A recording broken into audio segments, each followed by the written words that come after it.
welcome to Football Everyday World Cup 2014 edition, coming to you from sold out here in Desa Sri Hartamas.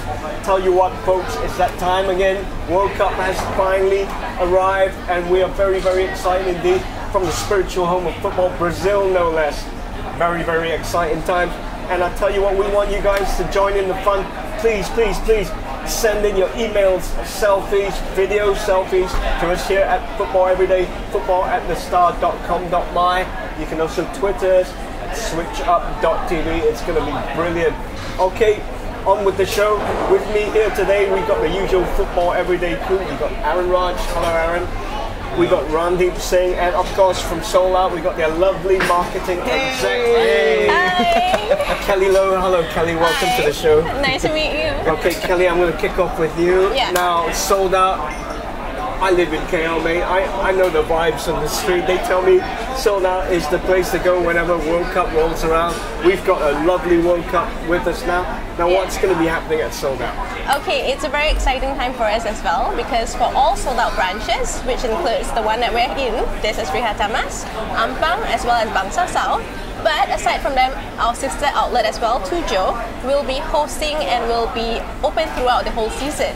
So what happens is that our outlets will be featuring most of the matches will be almost 24 hours operating. Wow. And then besides that, to make it more eventful, we also have got activities such as for the launch and the finale night, we have got some, we turn it around and make it a Samba parade. Oh, lovely. Fantastic. Yeah. Lovely. Brazil, Samba, you know it makes sense. And you know what? We're not just serving you up the usual chat and banter here on Football Everyday. We're going to be giving away loads of Adidas World Cup merchandise as well throughout the tournament. So do look out for that. But mate, we're here to talk football surrounding, mate. I'm going to kick off with you. Now, when we talk of favourites for this World Cup, can we really look beyond Brazil, you know, hosts in their own backyard? Yeah, What do you reckon? well, Brazil are definitely the favourites. They are the bookmakers' favourites. They are the pundits' favourites. Correct. And you can't look beyond Brazil.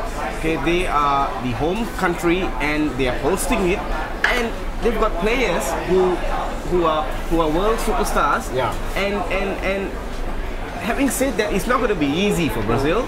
You've got the likes of Argentina, you've got the likes of Spain, you've the defending champions, you've got the likes of the Germans, okay? And I don't want to say this, right? I don't want to say this, but you've also got the likes of England, right? Exactly. Yeah. Well, you know, Brazil, they're going to be in a really tough group. They got Cameroon, Croatia, Mexico. Now that's a tough group. But Aaron, mate, you know, Randy mentioned the rest of the South American contingent. You got the likes of Argentina, Chile, Ecuador, Colombia. Now, out of that lot, who do you rate, mate? I think Argentina has got a strong chance. They've got 4 good players there: Gonzalo Higuain, Sergio Aguero, Angel Di Maria, and Lionel Messi. These 4 guys, they can do magic with football. So they are a team to watch also. Like for Ecuador, I mean, they've got Antonio Valencia there, so that's also a big team. But for Uruguay, if they can't depend on Luis Suarez if he doesn't get fit, and they've only got an old Diego Forlan. So well, you got one of the players that I particularly like to look forward to. Seeing Edison Cavani. We've heard loads about him. This is his chance to shine, really, isn't it? Cavani has been playing well for Paris Saint-Germain, and he, if Suarez is not fit, he's going to be the hitman. And being in England's group, he's got a lot to prove, because England is in a tough group.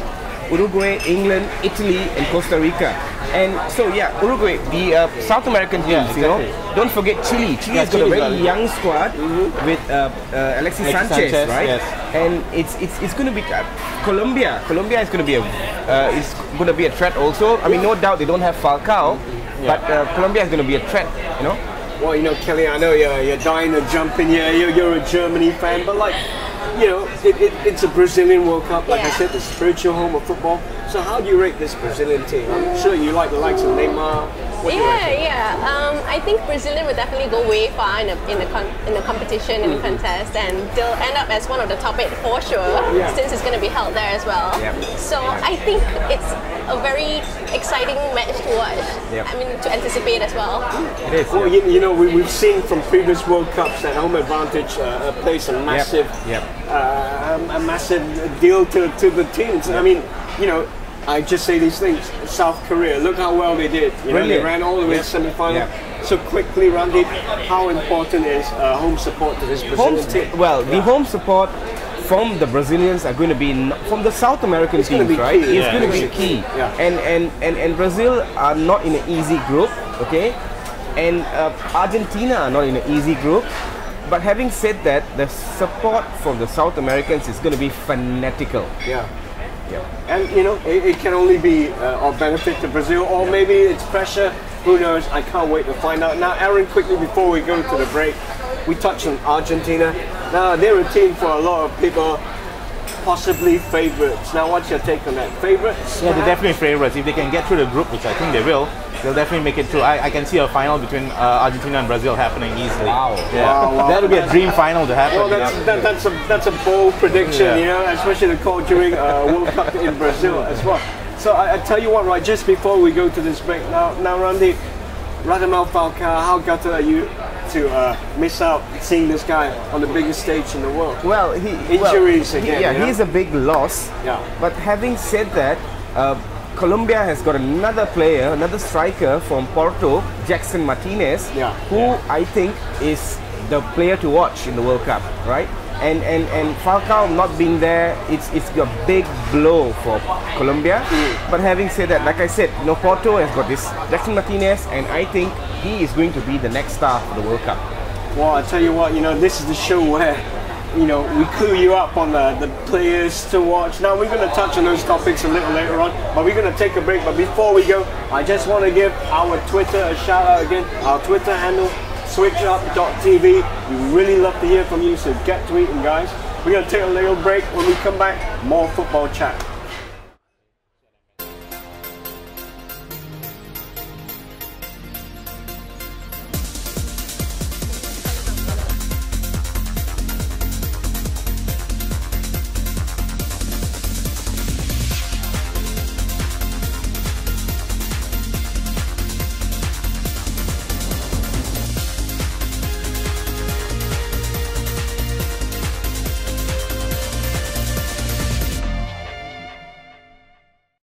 We're back. Hello, we're football every day, talking about the World Cup. Of course, this is our World Cup 2014 special edition.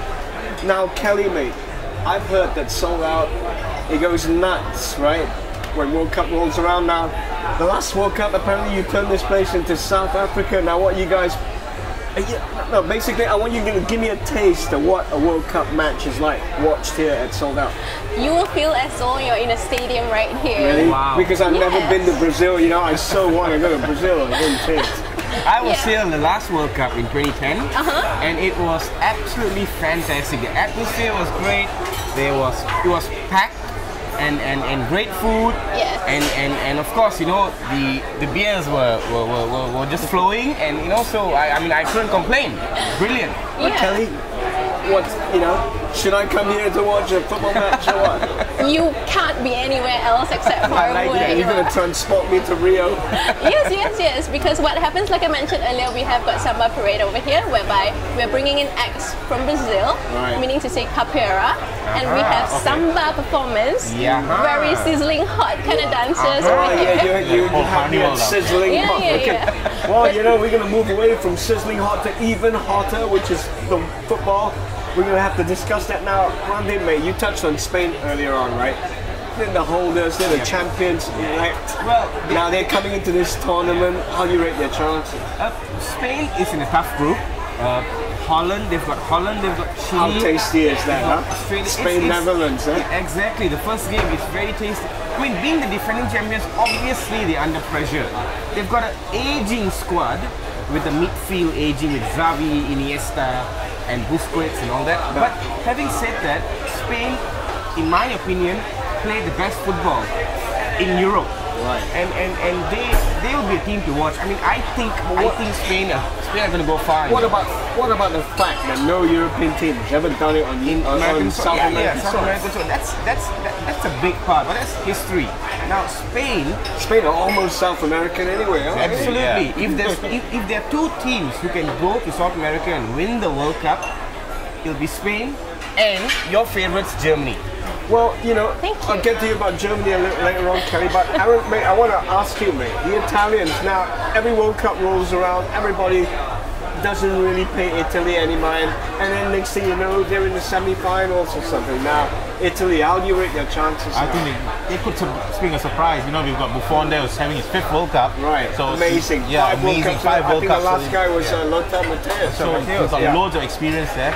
So we could see a pretty strong surprise from the Italians. So you reckon Italy, Uruguay, England, Costa Rica? You think Italy is going to qualify from the group? It depends how England plays in those groups. In that group, I'm an England fan, but looking at how they play the other 3 teams, it's going to be tough. Yeah. But if any 2 teams could go through that, if Luis Suarez is still injured, it could be Italy and England. Fantastic group. stuff. Yeah. Wow, you know, my mouth is watering at the prospect of England, Italy. But Randeep, mate, England, now they're a team that we all kind of really look out for because we watch the Prem religiously. Yeah. So, you think they have a chance, mate? Well, Roy Hodgson, the England manager, has been brave. He's brought in youth. He's brought in the likes of Oxlade-Chamberlain. He's brought in the likes of Raheem Sterling and Lallana, and it's a very young squad, right? And I think England will squeeze through the next round, the round of 16. But the furthest that England can go is the quarterfinals. Well, expectations are at all-time low, so this might work in England's favour. Oh yeah, yes? absolutely. I mean, like I said, they've got Rooney, they've got Gerrard for experience. Yeah. You know, they've got the Lampards and the Joe Harts, but Raheem Sterling. George Henderson, I mean, exactly, and they're all coming after a high for Liverpool doing well in the Premier League. Yeah. So, Roy Hodgson is a very bold man. Okay, he's putting youth above experience, and I think that England has got a chance to qualify for the group. But the furthest they're going to go is quarterfinals. Okay, well, it's a gambit that may pay off for old Roy there. Yeah. Can't wait to find out. Now, Aaron, mate, dark horses. Now, when you mention dark horses in this World Cup, first name that comes up everybody's list, Belgium. And who can blame them? Because Belgium on paper look formidable. Dare I say, almost as formidable as the host nation itself. Yeah. We know their first 11 from goalkeeper to striker, brilliant players. Now, how do you rate them, Aaron? They could be definitely a big surprise as well. I don't think they might win the World Cup, but they might be quarterfinalists or semi-finalists in Belgium. Yeah. Now you got Lukaku and Hazard and all these people there, and the Manchester guy, what's his name? Company, and Januzaj as well playing for Belgium. And a fantastic goalkeeper. So they've got a really strong team there. Two fantastic goalkeepers. Exactly. Okay, well, we're still on the dark horses thing, mate. You want to put Ivory Coast in there? I don't think you can consider a team with Yaya Toure and Drogba in it as dark horses, but there you go. So. Ivory Coast is a difficult team to beat. Okay? They've got proven stars there, and they've got a very... the weather's not going to affect the Africans. Absolutely. Yes? They have a squad that's been playing together for the longest time. And I mean, with the likes of Toure, with the likes of Drogba, I think they are going to do well. For the African nations, I think Ivory Coast, they're used to Nigeria, I think that's key. are going to do well. Okay, fantastic stuff. Well, a few more questions before we wrap this up. Players to look out for. Now, we mentioned a few during the course of this conversation, but Randy, mate, which is your particular favorite player? Well, I've got two actually. I've got Jackson Martinez from Colombia, right, and I've got the on-form Raheem Sterling. Okay. If he keeps his temper in check, I think Raheem Sterling is going to be a star for the World Cup. Okay, and Jackson Martinez, coming from a good season in Porto, I think with Falcao out, he's going to be the main man for Colombia, and I think he's going to be a star. Fantastic stuff. Kelly, mate, I know you've kept a watchful eye on emerging players, and who are you looking forward to see? As you know, I'm supporting Germany, so I would say Ozil will be the one. Wow, okay. A lot of people say Ozil has lost his mojo. Aaron's not one of those people as an Arsenal fan. But Aaron, mate, who are you looking forward to watch? Actually, I would love to, not just a player, but a country. I want to see how France handles this World Cup. Okay. Because it'll be interesting after all the things they've gone through. It'll be interesting how they survive this World Cup. Okay. The politics in the team and all that. Yeah. Well, on a personal level, I'd love to see my Everton boys, Barkley, Stones, Bainesy, Jags. It's going to be a good one. Fellaini as well, I still feel he's an Everton player. Anyway, just before we go, thanks for that, guys. Brilliant chat. Just before we go, this is one for your diary. Now, the Star Samba Fever Special Edition launch is going to happen next week right here at Sold Out. The date, June the 12th, is happening midnight onwards, yes, Yes, Kelly? that's right. Midnight onwards. We've got some dignitaries in the house. We've got the Brazilian ambassador, we've got the Croatian ambassador. There's a mini penalty shootout competition. I think the ambassador's going to try and take some penalties as And well. the Samba girls, don't forget. Samba the Samba girls, Yes. yeah. Amazing stuff. What else? Of course, they're going to be Adidas World Cup merchandise up for grabs as well. Kelly, mate, I'm so excited. So please mark that date, June the 12th, midnight onwards, sold out. You'll not regret it. Now, don't forget, just before we go, send in your emails, selfies, video selfies, football@thestar.com.my. Also, Twitter us at switchup.tv. So, till next time, well, next week actually, enjoy your football. Bye bye. Bye bye.